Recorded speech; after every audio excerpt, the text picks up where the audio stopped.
तो चलिए let's move on to our next example passage और देखते हैं कैसे हम इसके पैसेज के बेस्ड इन्फ्रेंस बेस्ड क्वेश्चंस को सॉल्व करते हैं.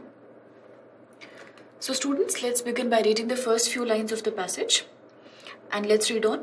It is a well-known fact that plastic as a substance is not at all biodegradable by its nature. Only due to its durability and aesthetic appeal, plastics eventually came to replace the traditional Indian ware composed of steel, brass, copper and wood. Even fabric and jute bags became less in vogue after the advent of polythene and plastics in the mainstream life.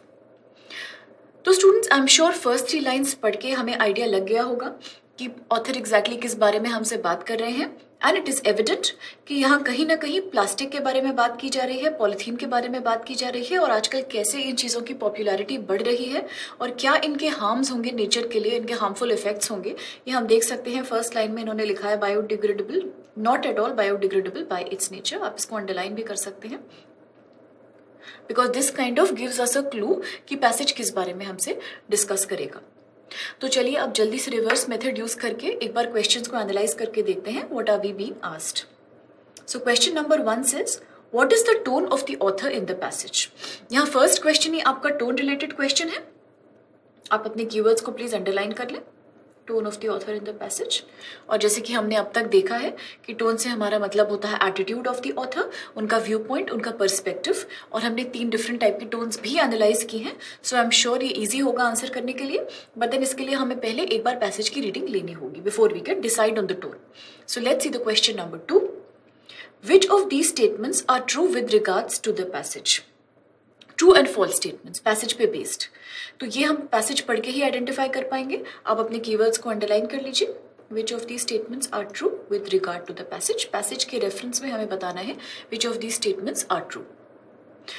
चलिए let's move on to the next question. Which is the main theme of the passage. आप अपने keywords underline कर लीजिए. Main theme of the passage. Theme से जैसे पहले भी हमने डिस्कस किया था, theme basically means what is the central idea of the passage. आप ये भी कह सकते हैं थीम से मतलब होता है what is the summary of the passage. So you know कि आपको पैसेज की पूरी समरी बतानी है in a few words in this question. तो students now let's go back to the passage और हम जल्दी से पैसेज रीड करते हैं. आप देख सकते हैं इस एग्जाम्पल पैसेजेस में just 3 questions are being asked to you. So we'll go back to the passage and then come back and answer these questions. तो चलिए लेट्स रीड ऑन. एंड जैसे कि मैंने आपको कई बार बोला है, I will again repeat this tip कि जहाँ भी आपको कोई इंपॉर्टेंट क्लू वर्ड्स मिल रहे हो या जहाँ भी आपको कोई इंपॉर्टेंट डिफिकल्ट वर्ड स्ट्राइक कर रहे हो, प्लीज़ उन्हें अंडरलाइन करना मत भूलिए या उन्हें आप हाईलाइट भी कर सकते हैं so that they stay longer in your memory. So let's read on. Today human civilization has ended up paying a really heavy price due to the overuse of plastics in the form of several utilities. The damage sustained because of plastic abuse has in fact been twofold. आप इसे underline कर सकते हैं. Author हमें बता रहे हैं कि प्लास्टिक और पॉलीथीन यूज करने से कैसे हमें 2 डिफरेंट टाइप के डैमेजेस हुए हैं. तो देखते हैं कौन से damages. On the one hand आप यहाँ लिख सकते हैं 1 बिकॉज आप ऑथर आपको फर्स्ट डैमेज के बारे में यहाँ बता रहे हैं. On the one hand exposure to food and beverages to plastics in the form of food containers, packaging and water bottles causes toxin leakage into the eatables. यहाँ ऑथर हमें बताते हैं कि कैसे due to usage of plastic in water bottles and tiffin containers and different type of kitchen containers कैसे plastic से food में contamination होता है and toxins come into the food. Toxins means आप समझते होंगे जैसे toxins का मतलब poison, dangerous substances which harm ourselves, our health. On the other hand, this is the second damage that the author is talking about. आप अपनी self understanding के लिए पॉइंट्स यहाँ बना सकते हैं. On the other hand it causes chemical contamination of the soil and ground water resources. यहाँ वो नेचर के डैमेज की बात कर रहे हैं due to the use of plastics. Plastic wastes are being deposited in the ocean floor and are a leading cause of marine animal deaths. Plastic residues have become an inseparable component of the food chain and water cycle in the contemporary times. कि कैसे plastic के जो residues हैं, plastic के जो left overs हैं, क्योंकि वो नेचर में डिकम्पोज नहीं होता है साइंटिफिकली, तो इसलिए वो एक फूड चेन का पार्ट बन जाता है. Animals are eating them, animals in the sea are eating them and it is causing a lot of contamination to a ground water, to a nature and also to human health. ये हमारा एक सार है, एक essence है of the second passage. इसको आप अपने माइंड में जरूर रखें. Now let's read the next passage. A total abandoning of plastics at the domestic as well as commercial level is required. to keep the environment from being further sabotaged. Those of us who do not understand the meaning of this word, तो मैं आपको बता देती हूँ कि sabotage से हमारा यहाँ मतलब है harmed या destroyed. ऐसे इंपॉर्टेंट वर्ड्स हमेशा ही आप अंडरलाइन करके रखें. अगर आपसे कोई भी क्वेश्चन वोकैबुलरी के बेसिस पे पूछा जाएगा, इमीडिएटली स्ट्राइक यू कि हाँ ये वर्ड मैंने पढ़ा है, इस वर्ड को मैंने अंडरलाइन किया है. Though there is a distinct wave of awareness being spearheaded by the government, NGOs and environmentalists alike, which are relentlessly propagating a green living, any initiative without a wide and democratic participation of all the citizens is essentially superficial. हम इस word को भी underline करते हैं. It means extremely shallow और unimportant. आपने देखा कैसे first part of the next paragraph में ऑथर ने हमें डिस्कस किया है कि हमें प्लास्टिक को सेपरेटली डिस्पोज करना चाहिए, डोमेस्टिक लेवल पे एज एन हाउस होल्ड्स को भी, और कमर्शियल लेवल पे एज एन आपके शॉप्स, मॉल्स या बड़े ईटरीज, रेस्टोरेंट्स को सबको बहुत केयरफुल होना चाहिए about abandoning of plastics. We should not use it because ये हमारे इन्वायरमेंट के लिए बहुत ज़्यादा हानिकारक साबित हुआ है. और गवर्नमेंट के और एनजीओज के और इन्वायरमेंटलिस्ट्स के जितने भी एफर्ट्स हैं, उसके बाद भी जब तक लोग खुद आके इसमें पार्टिसिपेट नहीं करेंगे in the abandoning of plastic, तब तक कोई ज़्यादा फर्क नहीं पड़ेगा. हम जल्दी से इसका लास्ट पैराग्राफ भी रीड करते हैं. Adoption of food packaging made with indigenously available leaves, paper and would and using fabric bags is a step which each one of us must take as a much needed contribution towards ecological protection. Author ने जहां हमें ये बताया है third paragraph में कि कैसे plastic का नुकसान हमें होता है, वैसे ही एक सोल्यूशन भी वो बता रहे हैं कि कैसे अगर हम फूड की पैकेजिंग इंडिजिनसली अवेलेबल लीव से बनाए ना. इंडिजिनस भी एक टफ वर्ड है, इट्स अ बिग वर्ड. इसका मतलब होता है लोकली मेड, समथिंग जो आपके खुद की सोसाइटी में बना है, नॉट इम्पोर्टेड और not from outside.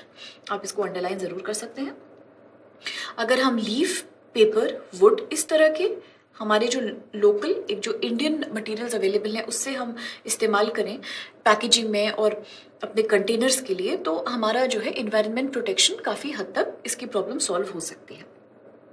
Any use of polythene by supermarkets, vegetable and grocery vendors should be immediately brought to the notice of municipal authorities and a punitive action must be taken against such malpractices.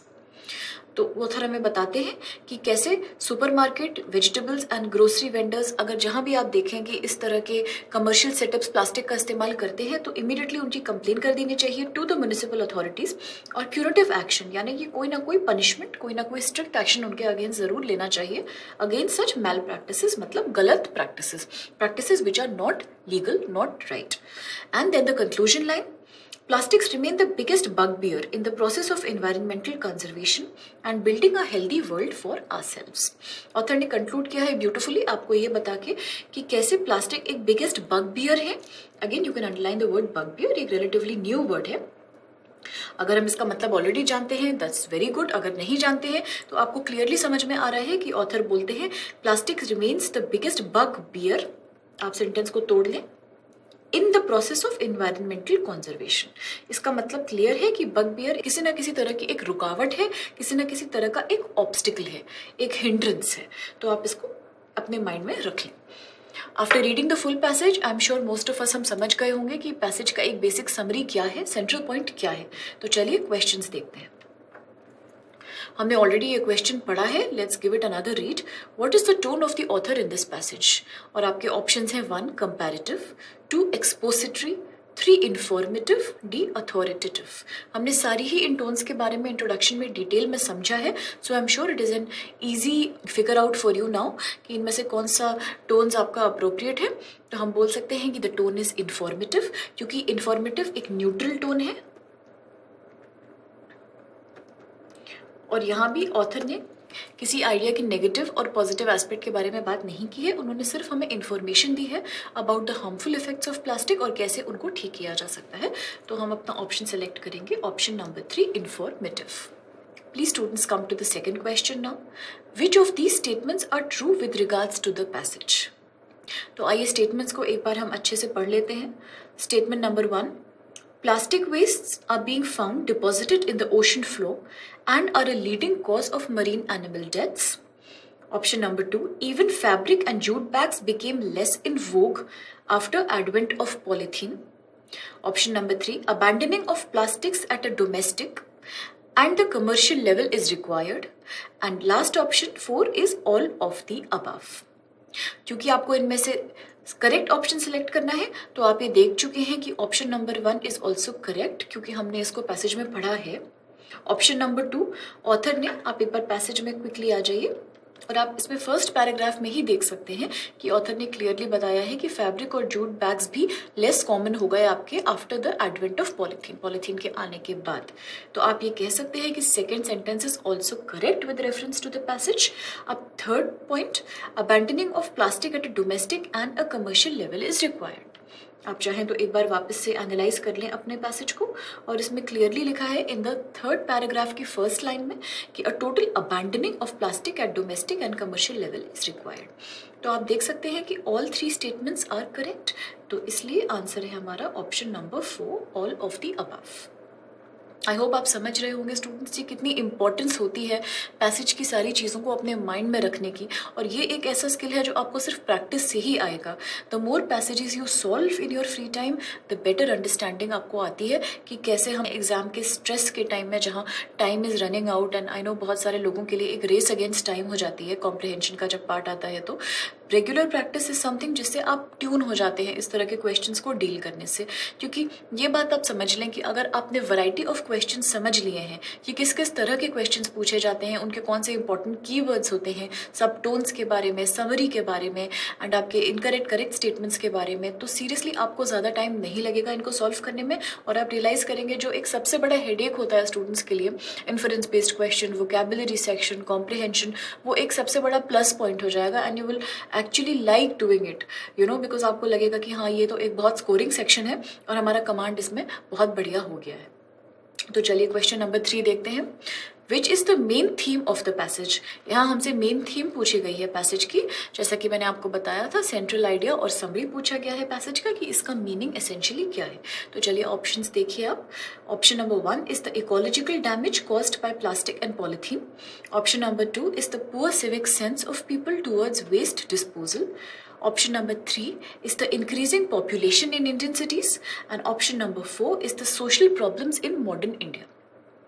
आप देख सकते हैं कि option number 1 एक ऐसा यहाँ पे keywords use किए हैं. ऑप्शन नंबर 1 में ऐसे कीवर्ड्स हैं जिससे कि आप कह सकते हैं कि हाँ देख के ही हमें समझ में आ गया है कि पूरा पैसेज का इन्होंने एक समरी टाइप यहाँ पे हमें दे दी है देखने के लिए. एंड इट्स ऑलमोस्ट लाइक कि अगर आपने ये ऑप्शन के सारे वर्ड्स को एनालाइज किया तो आपको पता चल जाता है कि हाँ पैसेज का मेन एक आउटलाइन क्या है.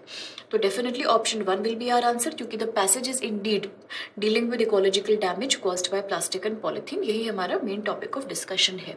तो आप इसको टिक कर लें और आपने सारे 3 क्वेश्चन सॉल्व कर लिए हैं, and I am sure with a good understanding of how to do them. तो चलिए हम एक और एग्जाम्पल पैसेज लेते हैं और इसको भी इन्फरेंस बेस्ड क्वेश्चंस के पॉइंट ऑफ व्यू से हम पढ़ते हैं. So students, I will start reading with the first few lines, और आप भी अपने स्क्रीन पे फोकस करें. लेट्स ट्राई टू अंडरस्टैंड कि टॉपिक क्या है. Man's growth from barbarism into civilization is supposed to be the theme of history, but sometimes, looking at the great stretches of history, it is difficult to believe that this ideal has made much progress or that we are very much civilized or advanced. There is enough of want of cooperation today, of one country or people selfishly attacking or oppressing another, of one man exploiting another. First paragraph की 4 lines पढ़ के आई am sure आप भी ये कह सकते हैं कि the passage somewhere is of a philosophical nature. यहाँ किसी साइंस के टॉपिक की या किसी लिटरेचर के टॉपिक की बात नहीं हो रही है. नथिंग अबाउट बैंकिंग और economy also. This is completely a philosophy derived topic. तो चलिए अब हम जल्दी से क्वेश्चंस जाके देखते हैं एंड लेट अस सी कि किस तरह के क्वेश्चंस पूछे जा रहे हैं. Question number 1, What can we best summarize about this passage? तो इन्होंने आपसे पैसेज की समरी पूछी है. अगेन समरी का मतलब आपका सेंट्रल पॉइंट या फिर थीम भी हो सकता है. तो इन तीनों में से चाहे कुछ भी पूछा जाए आपसे कि what is the theme of the passage, what is the central point of the passage और what is the summary of the passage, आप बिल्कुल भी कंफ्यूज मत होना, क्योंकि answer is always the same. हर कोई क्वेश्चन आपसे पूछ रहा है इन तीनों में से मीनिंग ऑफ द पैसेज. तो इन्होंने हमें 4 ऑप्शंस दिए हैं. ये आपके ऊपर है कि आप ऑप्शंस रीड करना पहले पसंद करेंगे और you want to take a detail study of the passage and come back to the options. दोनों ही टिप्स हमें इक्वली हेल्पफुल होती हैं. तो चलिए एक बार ऑप्शंस भी एनालाइज कर लेते हैं so that you come to know कि क्या पूछा गया है in detail. Option number 1 is humans are less civilised than most animals. ऑप्शन number 2 is humans have not made progress from the stage of barbarism. Option number 3 is we need to learn how to become more sacrificing and cooperative. Option number 4 is the importance of Sanskrit verse. एक बार question number 2 भी देख लीजिए आप। Which of these words have occurred in the passage? ये एक मोर और less vocabulary section का आपका क्वेश्चन हम मान सकते हैं। It's more of a vocabulary question और इसमें इन्होंने हमसे 4 वर्ड्स दिए हैं जैसे कि barbarism, sacrifice, cooperation and banking, और वो कहते हैं कि which of these words have occurred in the passage. तो हम जब पैसेज पढ़ेंगे तो we will keep identifying these words. कहीं ना कहीं आप इन्हें अपने माइंड में रखने की कोशिश कीजिए। Barbarism, sacrifice, cooperation and banking. Let's read the last question. What can we deduce about insects from this passage?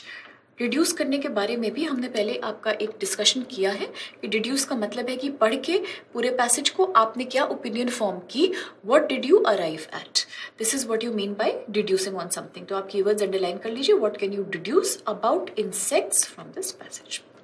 तो स्टूडेंट्स ये थे हमारे 3 क्वेश्चंस। एक बार आप क्वेश्चन नंबर 3 के ऑप्शंस भी सिफ्ट थ्रू कर लें।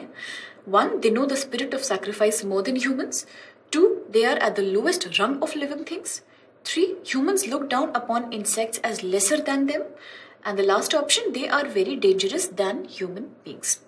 So please come back to the passage and give it a nice reading now. It is well to remember that man in many ways has not made very great progress from other animals. It may be in certain ways some animals are superior to him. आप यहाँ छोटे छोटे keywords को अगर underline करते हुए चलेंगे साथ साथ में तो they will help you a lot in understanding कि what are we talking about.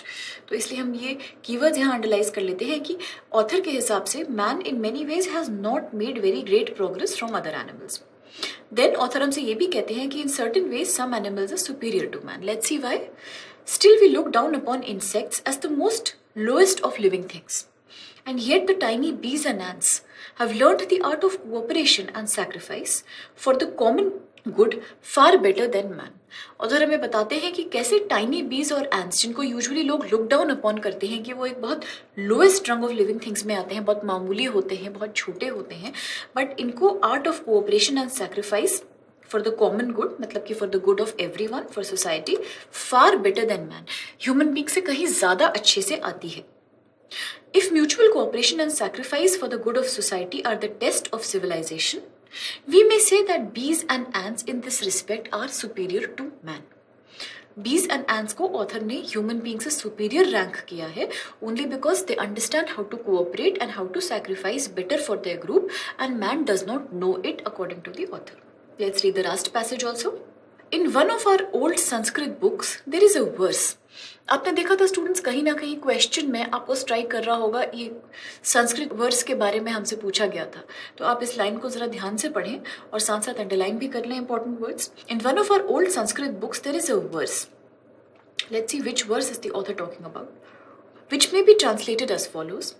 For family, sacrifice the individual. For community, the family. For the country, the community. And for the soul, the whole world.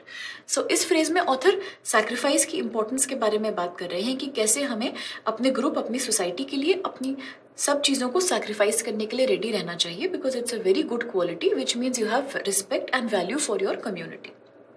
Let's read on. What a soul is, few of us can know or tell. And each one of us can interpret it in a different way. But the lesson this Sanskrit verse teaches us is the same lesson of cooperation and sacrifice for the larger good. We in India had forgotten this sovereign path of real greatness for many a day. Author बता रहे हैं कि कैसे modern times में आते आते हम लोग ये कोऑपरेशन और सैक्रिफाइस वाली जो एक वैल्यूज होती हैं इनके बारे में भूल चुके हैं completely. But again we seem to have glimpses of it and all the country is astir. How wonderful it is to see men and women, boys and girls smilingly going ahead in India's cause and caring about any pain or suffering.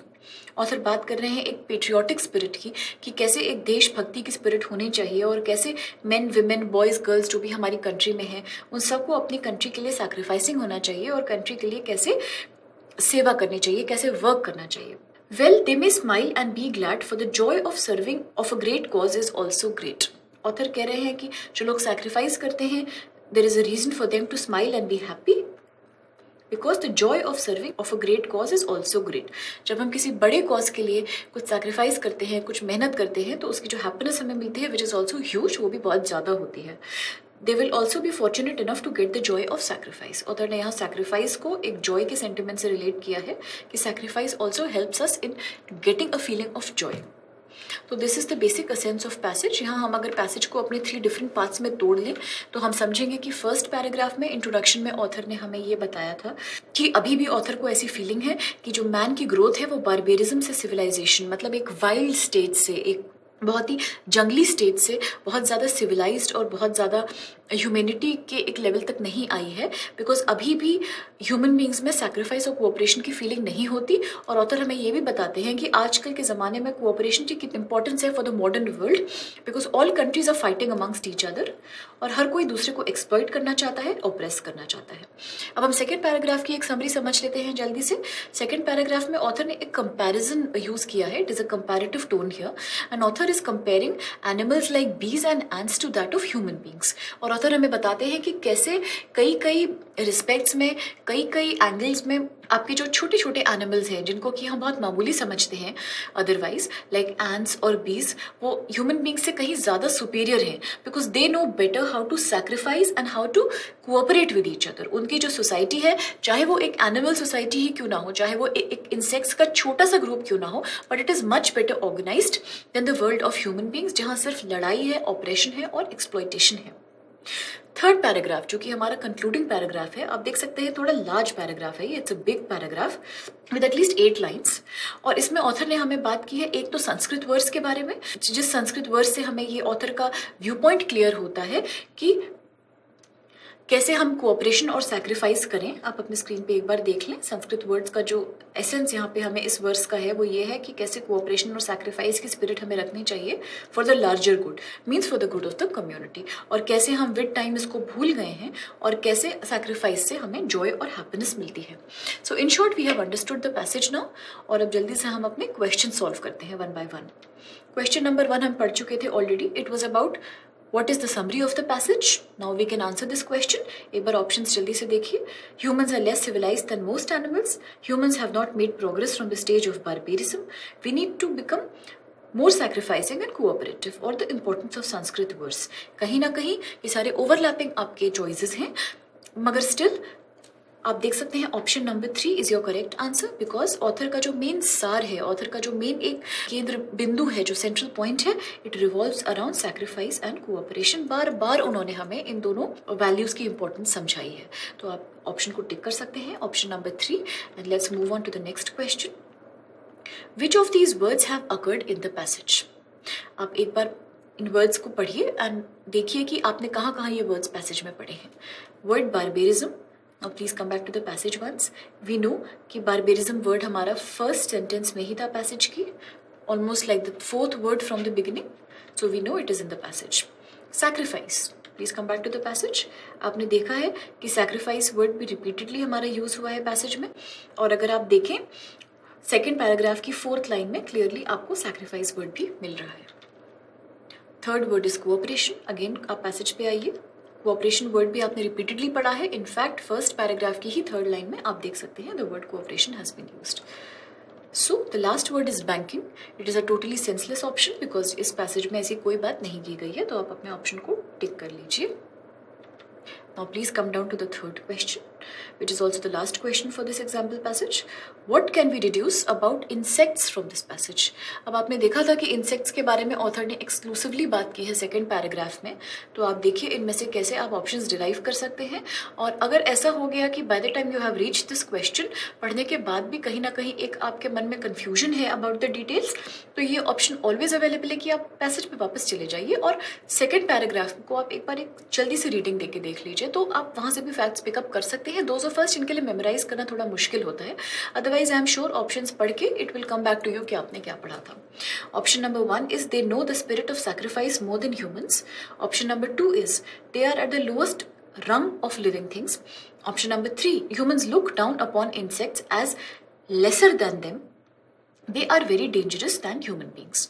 आप समझ चुके होंगे कि author ने सिर्फ उनके बारे में अप्रिसिएशन के वर्ड्स यूज किए हैं। तो option number 4 is standing out which is totally incorrect, क्योंकि आप देख सकते हैं first 3 options are correct here, but option number 4 is totally out of the passage, क्योंकि दे आर नॉट डेंजरस। तो इसलिए आप इसको रॉन्ग मार्क कर दीजिए। तो student, this is how we solved our another example passage, और इसमें हमने सब तरह के क्वेश्चंस डील किए, about deduction, about summary, about vocabulary. अब आप नेक्स्ट पैसेज पे आ जाइए एंड लेट अस सी कि कैसे हम इसको सॉल्व करते हैं। तो शुरू करते हैं पैसेज रीड करना फर्स्ट फ्यू लाइन्स से, और टॉपिक समझने की हम प्रयास करते हैं एक। तो let's start reading.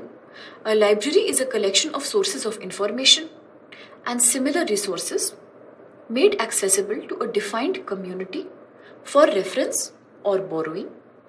It provides physical or digital access to material and maybe a physical building or room or a virtual space or both. First few lines पढ़ के ही आप समझ गए होंगे, इट्स वेरी वेरी क्लियर कि ये एक factual passage है। इसमें आपको फैक्ट्स बताए जा रहे हैं अबाउट लाइब्रेरी। तो our topic of discussion will be libraries. हो सकता है इसमें लाइब्रेरीज की इंपॉर्टेंस हो, लाइब्रेरीज का कब स्टार्ट हुई ये इन्फॉर्मेशन हो, लाइब्रेरीज की हमें क्या ज़रूरत है ये इन्फॉर्मेशन हो, लाइब्रेरीज कैसे पढ़ाई जाए ये इन्फॉर्मेशन हो। So we will get to know that, but as of now we know what the topic is about. तो रिवर्स मेथड यूज करके पहले क्वेश्चन पे आ जाइए आप। Question number 1, the essential theme of the passages. यहाँ भी आपसे सबसे कॉमन टाइप का इन्फरेंस बेस्ड क्वेश्चन पूछा जा रहा है, essential theme of the passage. आप कीवर्ड्स अंडरलाइन कर लीजिए। और थीम से मैं बार बार इस पॉइंट को हाईलाइट इसलिए कर रही हूँ कि एग्जाम टाइम में कभी भी अगर आपको क्वेश्चन में इस तरह का इंटरचेंजिंग ऑफ वर्ड्स मिल जाए कि theme, central point, meaning, summary, तो कभी भी आप कंफ्यूज ना हो और आपके माइंड में इमीडिएटली ये बात है कि हाँ 10 टाइम्स हमने अपने एग्जाम्पल में ये चीज़ समझी थी कि थीम से हमारा मतलब होता है सेंट्रल पॉइंट या फिर समरी या फिर meaning. In fact even they can ask you what is the essence of the passage. तो ये सारे ही वर्ड्स का मतलब आपका एक ही है, what is the central theme of the passage. एक बार जल्दी से अपने ऑप्शंस देख लीजिए। Option number 1, the uses and functions of libraries. 2, the limitations of setting up libraries. Limitations, constraints, problems. Option number 3, the failure of local authorities to establish adequate libraries in the city. And the option number 4, the duties of librarians. Please come down to the question number 2. Question number 2 में है, what is the tone of the author here. Again very common question, what is the tone of the author here. और आई am sure अब तक हम इस question को repeatedly solve करके इतना प्रैक्टिस हो चुके हैं कि this is not causing any alarm to us any more. अब ये कोई स्ट्रेस फैक्टर हमारे लिए नहीं है। In fact it's something to be happy about कि हाँ टोन का क्वेश्चन आता है तो I will immediately revise my information, क्योंकि हमें सब कुछ पता है टोन्स के बारे में। We have done a good study about tones. तो we will read the passage and come back to this question to see कि कौन सी टोन इसमें सबसे ज़्यादा अप्रोप्रिएट है आपकी। Please come down to the question number 3. What can be deduced from this passage? Again, it's a question based of deduction. What can be deduced from the passage? Means आपका क्या view point बना passage को पढ़ के from this passage. तो एक बार आप अपने ऑप्शंस एनालाइज कर लीजिए जल्दी से। 1, libraries provide collection of books, information, resources and electronic material. Option number 2, they provide a quiet place for study and group discussions. Option number 3, they are maintained by public bodies, corporations or any individual. And the last option, all of the above are true. Please come back to your fine. So we have just 3 questions here, less number of questions but a decent size of passage. तो चलिए हम अपना जल्दी से passage read करते हैं अब। A library's collection can include books, periodicals, newspapers, manuscripts, films, maps, e-books and other formats. Libraries range in size from a few shelves of books to several million items. First passage अपने आप में full of facts है. It is a very very informative passage. इसमें हमें कितने भी critical points मिल रहे हैं वो सारे हमारे लिए important हैं. एक क्विक अंडरलाइनिंग हम यहाँ कर सकते हैं। Libraries range in size from few shelves of books two million items. ये हो गया लाइब्रेरीज के साइज के बारे में एक fact. And what is a library first line में ही हमें मिला है, तो इसे एक जल्दी से अंडरलाइन आप कर लीजिए या हाईलाइट कर लीजिए टू अंडरस्टैंड कि ऑथर के हिसाब से लाइब्रेरीज आपकी होती क्या है। Library is a collection of sources of information and similar resources made accessible to a community for reference और बोरोइंग। सो नाउ इन्होंने ऑथर ने आपको ये भी बोला है इन द 4th लाइन कि libraries collection can include books, periodicals, newspapers, manuscript, films, maps, e books and other formats. ये समझने के बाद let's move down to the second passage. A library is organized for use and maintained by a public body, an institution, a corporation or a private individual. यहाँ आप underline कर सकते हैं about the ownership of library की कौन library को own और maintain कर सकते हैं. तो library can be organised for use and maintain by a public body, institution, corporation और any private individual. Public and institutional collections and services may be intended for use by people who choose not to or cannot afford to purchase an extensive collection themselves, or who need material no individual can reasonably be expected to have, or require professional assistance with their research. यहाँ इन्होंने आपको library के uses के बारे में थोड़ा explain किया है from the second line onwards of the passage to the fifth line of the passage कि लाइब्रेरीज का यूज हमें है क्या. तो वो हमें बोलते हैं, जैसे कि आप देख भी सकते हैं, कि लाइब्रेरी का बेसिक यूज ये होता है to provide institutional collection and services to those people जिनके पास अपना खुद का कलेक्शन नहीं है, क्योंकि इतना कलेक्शन किसी के पास हो नहीं सकता, और those who can not afford to, who find buying books very expensive, और otherwise those people who need material no individual can actually have, जिनको मटीरियल चाहिए या प्रोफेशनल हेल्प चाहिए अपनी किसी रिसर्च के बारे में. तो ये आपका हो गया एक discussion about the uses of library. Now let us read on. In addition to providing materials, libraries also provide the services of librarians who are experts at finding and organizing information and at interpreting informational needs. इन्होंने आपको librarians के बारे में बताया है कि what is the use of having librarians in a library. Library में librarians क्यों होते हैं? तो the use of having librarians here author ने आपको बताया है, it is so that they can actually help you interpret the information because they are more professional. They can help you finding and organizing information also. ये भी एक library का function है, to provide librarian help.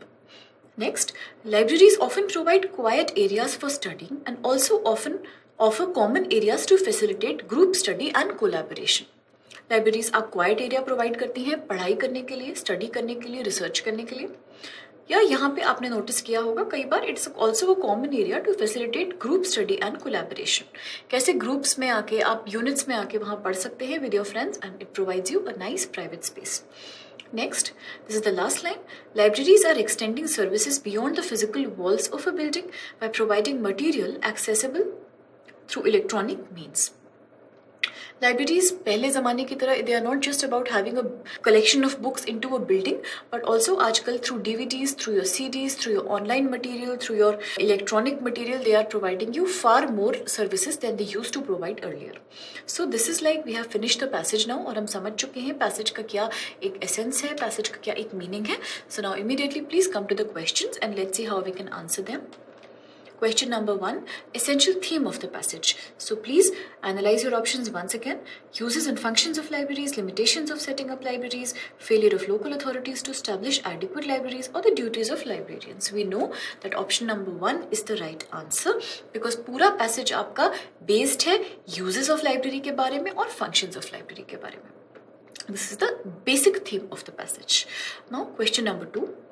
What is the tone of the author here? I'm sure by now you already would have guessed what is the tone of the author, but still let's see the options once. Expository, apologetic, patronizing, informative. You know it is a very very informative passage क्योंकि author ने आपको information ही provide की है in a very neutral tone. Informative tone is essentially a neutral tone. So our choice is option number 4, informative. Question number 3. What can be deduced from this passage? Passage से आपने क्या deduce किया है, क्या opinion, क्या knowledge आपने gather की है, क्या ओपिनियन फॉर्म की है? Let's see. 1. Libraries provide collection of books, information, resources and electronic material. 2. They provide a quiet place for study and group discussion. 3. They are maintained by public bodies, corporations or any individual or all of the above. You know कि ये सारी चीज़ें हमने passage में पढ़ी हैं at some point or another. Libraries के functions के बारे में, लाइब्रेरीज के यूजेस के बारे में एंड ऑल्सो कौन लाइब्रेरी को ओन करता है इसके बारे में. So you know all these options are correct. So please take your option number 4. All the options are correct. Students, I am sure repeated examples करने के बाद हर एग्जाम्पल के साथ आपकी क्लैरिटी बढ़ रही होगी कि कैसे इन्फरेंस बेस्ड क्वेश्चंस हमारे सॉल्व होते हैं. आपको जो भी रिमेनिंग डाउट्स होंगे, I am sure as soon as we keep solving more and more example passage, आपका वो एक मास्टर होता जाएगा और सारे डाउट्स धीरे धीरे क्लियर होते चले जाएंगे. तो चलिए एक और एग्जाम्पल हम एनालाइज करते हैं. Let us what is this passage all about. तो चलिए रीड करिए मेरे साथ first few lines of the passage. Drink tea twice a day and lose weight. Sounds suspicious. The good play star Jamila Jamil thought so too. Over the past few days, she has been in a rightful feud with celebrity Instagrammers and influencers who advertise detox weight loss teas. In a video that has garnered over 6 million views, Jamila parodizes influencers sitting on a couch with an irritable bowel, claiming to have lost 3 pounds despite that. So students first 4 passage पढ़ के हम ये देख सकते हैं this is a slightly different kind of topic being discussed. यहाँ author किसी ना किसी एक वेट लॉस प्लानिंग के बारे में बात कर रहे हैं. एक उसका ग्रीन टी की क्या इंपॉर्टेंस लोग देते हैं, टी पीने से वेट लॉस का क्या कनेक्शन हो सकता है. It is a very sort of personal opinion type of a passage. तो फर्स्ट फ्यू लाइन्स पढ़ के हमें ये क्लियर हुआ है कि we are talking about some lady called Jameela Jamil and what she has discovered अपने वेट लॉस के प्रोग्राम में और कैसे वो ग्रीन टी के बारे में अपनी ओपिनियन रखती हैं. तो पहले क्वेश्चंस देख लेते हैं before we read on the passage. तो please come down to the questions. What is the tone of the author in the passage. आप अपने कीवर्ड्स को अंडरलाइन कर लीजिए. What is the tone of the author in the passage. So this we will come to know जब हम एक बार पूरा पैसेज पढ़ लेंगे. Come down to the question number 2. What is the main theme of the passage. आप अपने keywords underline कर लीजिए. Theme of the passage. फिर से मैं आपको वो पॉइंट रिपीट करवाना चाहूंगी और मैं सारे एग्जाम्पल्स में करवाती रहूंगी till it's totally inside your subconscious brain कि थीम से हमारा मतलब है सेंट्रल पॉइंट, समरी, मीनिंग. ये हमसे पूछा गया है. एक बार क्विकली आप ऑप्शंस को रीड कर लीजिए.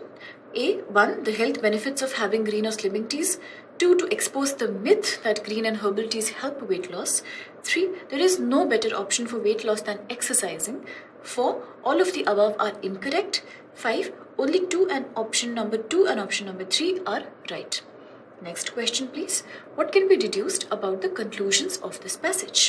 Conclusion means the ending sentence of the passage. Please underline कर लीजिए अपना keywords deduced about the conclusion of the passage. यहाँ भी it is also a deduction question, but instead of deducing the full meaning of the passage, जो कि ज़्यादातर पूछा जाता है, इन्होंने पूछा है only about the conclusion of the passage कि passage के last part के बारे में आप क्या deduce करते हैं.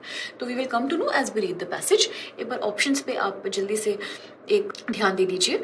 1, we should not have any herbal thinning or green teas. Option number 2, physical exercise is really important for weight loss.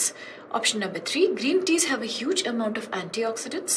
4, packaging leads to the loss of all important nutrition from foods. So students, let's go back to the passage now and try to find answers to our questions. So do slimming teas really work? It's a question they are asking in the first paragraph. Let's see the answer, what they have to say. Delhi-based dietitian Manjari Chandra explains the concept of detox teas originated because being rich in phytochemicals and antioxidants help them improve metabolic activity and energy burning pathways, but they are not directly responsible for weight loss. Author ने एक question आपसे pose किया, do slimming teas really work, और same paragraph में एक answer भी आपको provide किया है अपने ओपिनियन का. एंड दे से कि ऑल्दो ग्रीन टीज और डिटॉक्स टीज और आपकी जो स्लिमिंग या हर्बल टीज होती हैं आजकल which are very much in fashion nowadays, इसमें फाइटोकेमिकल्स और एंटीऑक्सीडेंट जरूर आपको मिलते हैं जिससे आपकी मेटाबॉलिक एक्टिविटी इंप्रूव तो होती है, but they are not directly responsible for any weight loss. Next, maybe taken over a period of time, it may result in some weight loss, but that is very delayed result and not their primary function, she says. Second paragraph. Then what is the primary function? Primary function of green teas, slimming teas और detox herbal teas, जैसे कि हमने अभी पढ़ा. आप इसे underline कर सकते हैं क्योंकि एक इंपॉर्टेंट क्वेश्चन लग रहा है पैसेज के नजरिए से. What is the primary function? Again they are trying to answer the question. Flushing out toxins from the body. As the tempting packaging says, removing toxins is way more complicated than that, laughs Manjari. But yes, they remove acidity from the body and help the liver function better. Author आपसे clearly एक और question यहाँ पूछ रहे हैं कि do green teas helps in flushing out toxins from the body, जैसा कि बहुत लोग बिलीव करते हैं इनके हिसाब से. एंड देन इसमें साफ लिखा है कि जैसे कि पैकेजिंग में मेंशन्ड होता है, which is not true, and toxins remove करना बॉडी से it's a very complicated process जो ग्रीन टी नहीं कर सकती. Laughs Manjari means this dietitian whom we are talking about, this lady, she is actually laughing at the issue, means कहीं ना कहीं she is being very sarcastic about the issue. वो एक बहुत फनी वे में इस बात को ले रही है कि नहीं, ऐसा बिल्कुल भी सच नहीं है और ऐसी टीज पीने से नहीं कोई टॉक्सिन्स हमारी बॉडी से एटलीस्ट रिमूव तो नहीं होते हैं, although they do have some health benefits like removing acidity and help the liver function better. Let's come down to the conclusion passage now. The antioxidants that do this job, moreover, may lose their potency after all the packaging. She says, if I pluck green tea leaves, boil it in the water and drink, I will get those benefits. But all the packaging and processing, in brackets they are writing drying, dehydrating, reduces their potency, she says. Also, you can't nullify a bad thing. Smoking, junk and packaged foods will all have a negative impact on the body, even if you are drinking or eating antioxidants, for example, green tea, fruits, etc. तो concluding paragraph में author हमें ये बता रहे हैं कि अगर हम डायरेक्टली किसी चीज़ को कंज्यूम करें, if we go and consume the tea leaves directly, green tea को प्लग करके फ्रेशली अगर हम उसे ईट करें या ड्रिंक करें, then we get the benefits. But there are very dangerous side effects of packing and processing. Side effects के बारे में बात हो रही है. And they can spoil nutrition from any food, चाहे वो आपके टीज क्यों ना हो, चाहे वो आपके फ्रूट्स क्यों ना हो. Packaging is a very unhealthy commercial process. Then the last line, so can you drink green tea and expect a flat tummy? Sadly not. Tie your shoelaces and get exercising because life isn't that easy. In a very sarcastic and humorous tone, author ने हमें बताया है कि नहीं, only by drinking these kind of teas you cannot expect to have a flat stomach or you can't expect to lose weight. For that you have to get exercising. Importance of exercise उन्होंने बताई है for weight loss because it is not all that easy, and that's how she closes the passage. तो after reading the passage हम ये समझ चुके हैं कि it is a very light sort of a topic. It is not much informative or not much factual. They are only talking about a viewpoint, opinion of the author कि कैसे fancy और कैसे पॉपुलर ग्रीन टी और slimming tease का benefit नहीं होता. ये सब एक झूठी ब्रांडिंग है, एक एडवर्टाइजिंग है और अल्टीमेट बेनिफिट वेट लॉस और हेल्थ के लिए होता आपका एक्सरसाइज से ही है. तो please come back to the questions और देखते हैं कैसे हम इन्हें आंसर करते हैं. Question number 1, what is the tone of the author in the passage? आप एक बार टोन्स रीड करिए ऑप्शंस की. 1 authoritative, 2 expository, 3 narrative, 4 apologetic and 5 sarcastic. It can be said to be an overlapping question because authoritative नहीं, narrative भी नहीं, apologetic भी नहीं, but sarcastic और expository में बहुत स्टूडेंट्स को confusion हो सकता है because कहीं ना कहीं author ने sarcasm use किया है passage में when the dietitian who's mentioned is laughing about the benefits of green teas and where in the end he says that life is not easy, but still the main, अगर आप main passage की tone देखें तो that is highly expository because वो एक lie को expose कर रहे हैं कि कैसे किसी product से weight loss हो सकता है जबकि reality में वो नहीं होता है. So we can say the option is 2. The tone is expository. अब आप अपने question number 2 पे आइए. What is the main theme of the passage? Let's read the options quickly once again. The health benefits of green tea or slimming teas. Expose the myth that green tea and herbal teas help weight loss. There is no better option for weight loss than exercising. All of the above are correct or only 2 and 3 are correct. अब देख सकते हैं option number 1 में कोई सच्चाई नहीं है. The health benefits of green और स्लिमिंग टीज ज़्यादातर ऑथर ने बहुत मिनिमम डिस्कस किए हैं और the main theme of the passage is expose करने के लिए इस मिथ को, मीन्स इस गलत थिंकिंग को कि कैसे ग्रीन और हर्बल टीज आपकी वेट लॉस में हेल्प करती हैं और कैसे एक्सरसाइजिंग इज इम्पोर्टेंट. तो आप कह सकते हैं only option 2 and 3 are correct, which is your last answer. Only 2 and 3 options are correct. Please come down to the third question now. What can be deduced about the conclusion of this passage? Conclusion जो आपका passage का है उसके बारे में आप क्या deduce कर सकते हैं? What is your understanding? एक बार आप अपने ऑप्शंस को ध्यान से पढ़ लीजिए. We should not have any herbal thin or green teas. Physical exercise is really important for weight loss. Green teas have a huge amount of antioxidants. Packaging leads to the loss of all important nutrition from foods. So the deduction from the passage is, जो एक main हमने passage पढ़ के जो बात समझी है, जो बात हमारी ओपिनियन फॉर्म हुई है वो ये हुई है कि physical exercise is very important for weight loss. Conclusion में यही सबसे ज़्यादा क्लियरली हमें डिड्यूस करने को मिलता है. So we can say physical exercise is really important for weight loss, which is the option number 2. तो स्टूडेंट्स हमने ऑल 3 क्वेश्चन आंसर किए इस पैसेज के। ये हमें एक थोड़ा डिफरेंट टाइप का पैसेज मिला था पढ़ने के लिए। It had a different tone to itself, it had a different style of writing to itself. और एग्जाम में आपको ऐसे बहुत सारे असॉर्टेड पैसेजेस मिल सकते हैं जहाँ पे कुछ तो आपके कंप्लीटली बैंकिंग इकोनॉमी पे बेस्ड होंगे, कुछ आपके टोटली हिस्ट्री पे बेस्ड होंगे, कुछ आपके बहुत लिटरेचर के पीसेस होंगे, कुछ आपके कहीं ना कहीं किसी करंट न्यूज़ को लेके बेस्ड होंगे, कुछ बहुत फिलोसफिकल होंगे।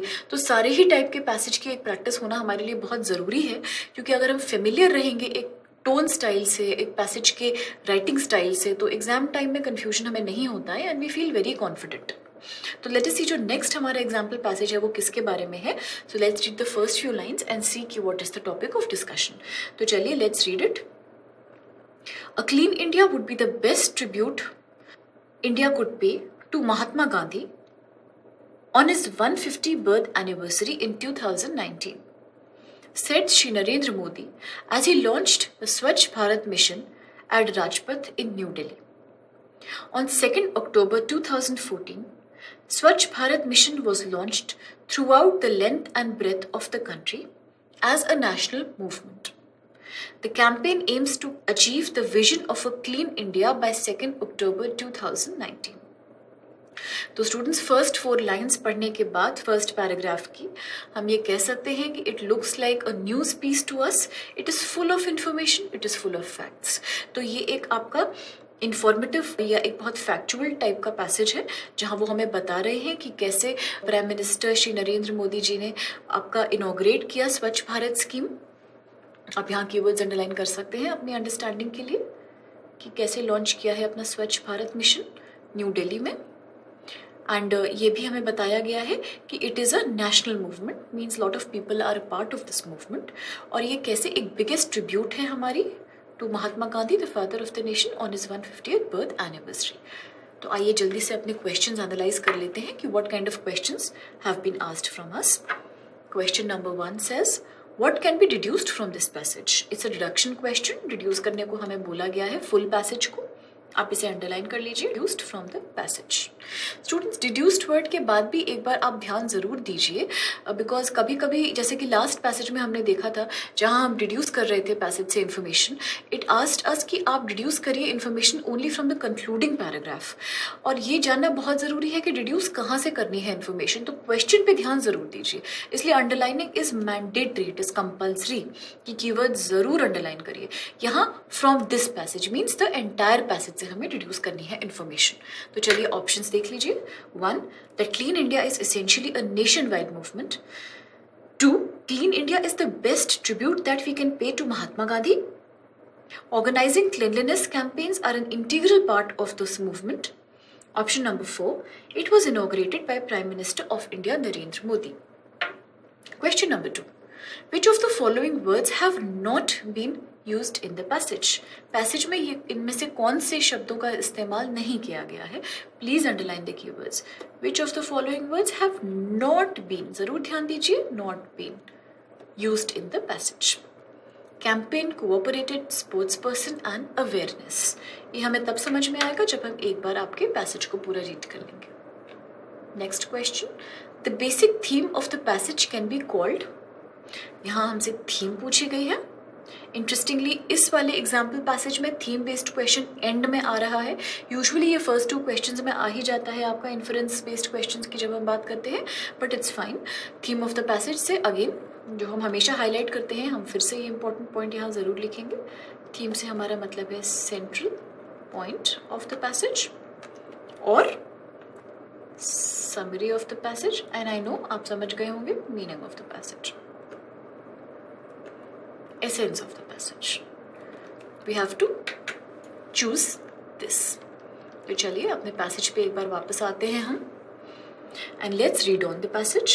By inviting people to participate in the drive, the Swachh Bharat Abhiyan has turned into a national movement.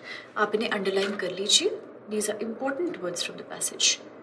It has become a national movement. Why? Because lot of people are being invited to participate in this movement. A sense of responsibility has been evoked among the people through the Clean India movement. with citizens now becoming active participants in cleanliness activities across the nation. The dream of a clean India, once seen by Mahatma Gandhi, has begun to take shape. Second paragraph में हमने सिर्फ ये discuss किया है कि कैसे एक स्वच्छ भारत अभियान इज अ नेशनल मूवमेंट.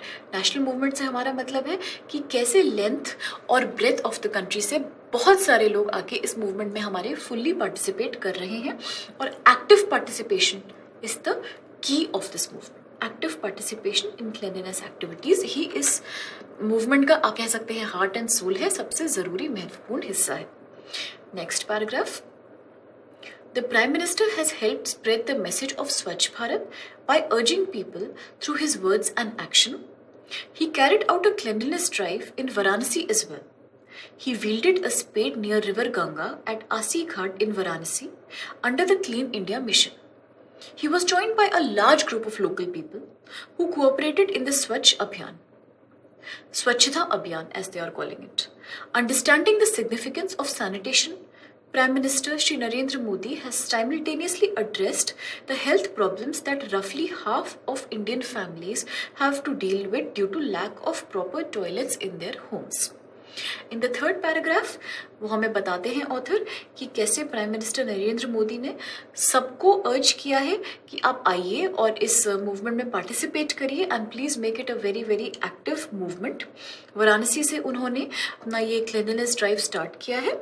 आप यहाँ अंडरलाइन भी कर सकते हैं important words, because Shri Modi ji has tried to spread the awareness of Swachh Bharat. He carried out a cleanliness drive in Varanasi and he was joined by a large number of local people who cooperated in the Swachhata Abhiyan.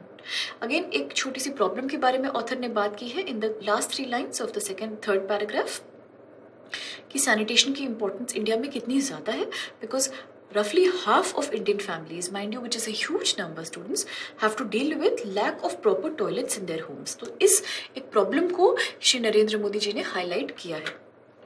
Last paragraph. People from different sections of the society have come forward and joined this mass movement of cleanliness. Again आप underline कर सकते हैं keywords like mass movement. Again mass movement का मतलब होता है national movement और एक बहुत बड़ा movement. From government officials to jawans, Bollywood actors to the sportspersons, industrialists to spiritual leaders, all have lined up for the noble work. Noble work is what? The work of cleanliness. Millions of people across the country have been day after day joining the cleanliness initiatives of the government departments, NGOs and local community centers to make India clean. Organizing frequent cleanliness campaigns to spreading awareness about hygiene through plays and music is also being widely carried out across the nation.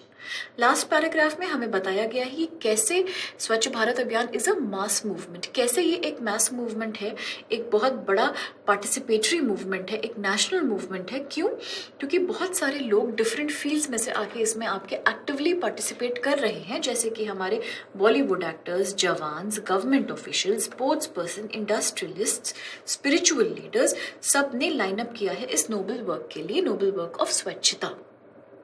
Millions of people join करते जा रहे हैं इस initiative को, और कैसे pledge करना और म्यूजिक के थ्रू भी हम इस मैसेज को स्प्रेड करें तो ज़्यादा इन्फॉर्मेशन इसके बारे में स्प्रेड होगी और हो रही है अक्रॉस द कंट्री. तो स्टूडेंट्स हमने पैसेज पढ़ लिया है. It is a fairly easy to understand passage, क्योंकि यहाँ बहुत ज़्यादा टफ वर्ड्स का यूज़ नहीं किया गया है. ऑल्सो एक न्यूज़ टाइप का ये पैसेज हमें अपीयर होता है, क्योंकि हमें पता चलता है कि कैसे स्वच्छ भारत के अलग अलग एस्पेक्ट्स के बारे में इस पैसेज में डिस्कस किया गया है. तो please come down to the questions and begin solving them now. Question number 1 is what can be deduced from this passage? Means deduced from the whole passage. आपने क्या समझा है पूरे पैसेज को पढ़ के? अपने ओपिनियन और व्यू पॉइंट आप सिलेक्ट करिए. 1. That Clean India is essentially a nationwide movement. Point number 2. Clean India is the best tribute that can be paid to Mahatma Gandhi. Organizing cleanliness campaigns are an integral part of this movement. It was inaugurated by the Prime Minister Shri Narendra Modi. So students, these are all overlapping choices because सारी ही point of view से passage के नज़रिए से बिल्कुल सही हैं.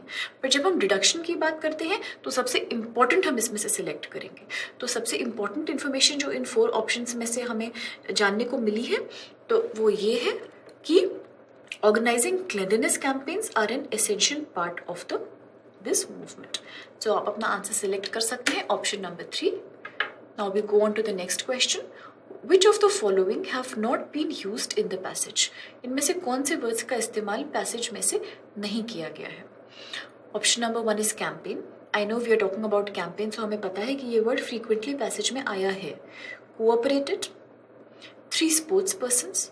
Sports persons हमने last paragraph में पढ़ा है, आप एक बार देख भी सकते हैं। I just quickly take you to the passage. Last paragraph में आप देख सकते हैं स्पोर्ट्स पर्सन्स के बारे में बात की गई है। कैंपेन के बारे में बात पैसेज में रिपीटेडली की गई है। Then we see awareness. Awareness भी इस पैसेज में डिस्कस की गई है जब हम बात कर रहे हैं अवेयरनेस को स्प्रेड करने के बारे में अमंग पीपल। एक कोऑपरेटेड वर्ड ऐसा है जो आपने देखा होगा पैसेज में यूज नहीं है, so we can say safely कि this word has not occurred in the passage. So the answer will be option number 2, the word cooperated. Now let's move down to the last question, which asks us कि the basic theme of passage क्या है? Basic theme, central point, summary, meaning, essence passage का basic मतलब क्या है? तो let us see the options. 1. Hygiene and cleanliness. 2. Moral values and principles. 3. Population growth. And 4. NGOs and social organizations. So it goes without saying कि first option is correct because it says about hygiene and cleanliness, और यही हमारे 2 points हैं जिनके ऊपर पूरा ही आपका स्वच्छ भारत अभियान बेस्ड है, पूरा ही पैसेज बेस्ड है।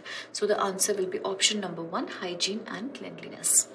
तो स्टूडेंट्स, हमने अपने सारे पैसेज एग्जाम्पल सॉल्व किए हैं एंड वी नो कि कैसे हम रिवर्स मेथड यूज करके अपना इन्फरेंस बेस्ड क्वेश्चंस को अब हम सॉल्व कर सकते हैं confidently. And thanks for watching the video. Thank you.